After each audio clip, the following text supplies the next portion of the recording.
COVID-19 has been one of those times when we've seen food insecurity skyrocket. More Iowans than ever have required food assistance, and Iowa farmers have stepped up to help through programs like Pass the Pork.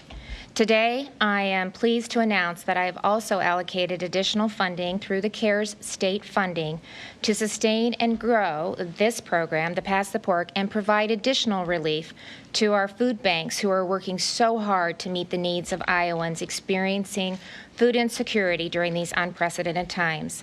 I've asked the Lieutenant Governor Gregg to join me and to provide an update on the progress that's been made by the Feeding Iowa Task Force and the programs that will receive additional funding. Adam, thanks for joining us from the Capitol today. Good morning. Thank you, Governor, and thank you for prioritizing food insecurity during this pandemic. And thank you for providing significant funding to back that up with the over $3.5 million of funding that we're able to announce here today.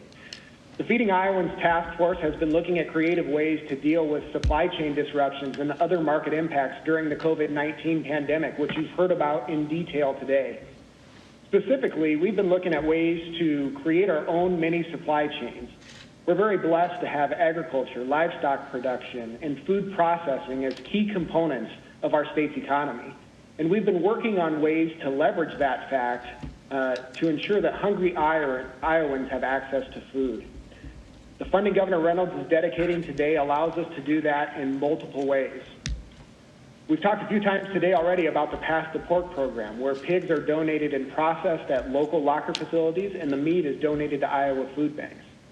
Today, Governor Reynolds is dedicating $500,000 to the Department of Agriculture to scale and expand that concept, not only for pork, but also to include beef as well, in partnership with Iowa's beef producers and the meat lab in the Animal Science Department at Iowa State University. We're also working on solutions to support donations from turkey, egg, and dairy producers.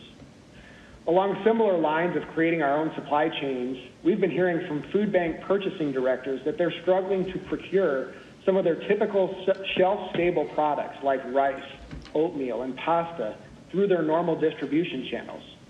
So we're creating our own.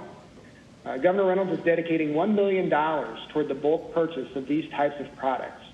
We will then partner with AmeriCorps workers from across the country who are trained at the NCCC campus in Vinton, Iowa, to repackage the products into consumer-sized packaging. That allows us to purchase the products at bulk prices in large quantities outside the normal consumer supply chains and hedge against further disruptions. Governor Reynolds is also providing an additional $60,000 to support the ongoing AmeriCorps efforts through Volunteer Iowa.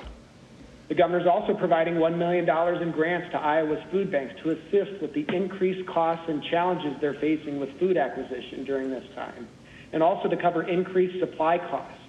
For example, the shift to pre-boxing the food has created significant additional costs along with increased sanitation efforts during the pandemic.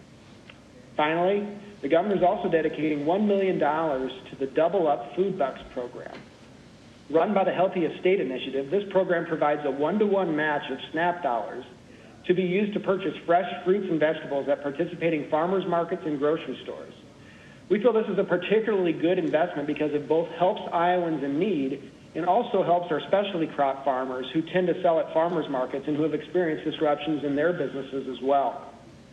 Governor, thank you again for dedicating such significant resources, over $3.5 million, to the efforts of the Feeding Iowans Task Force.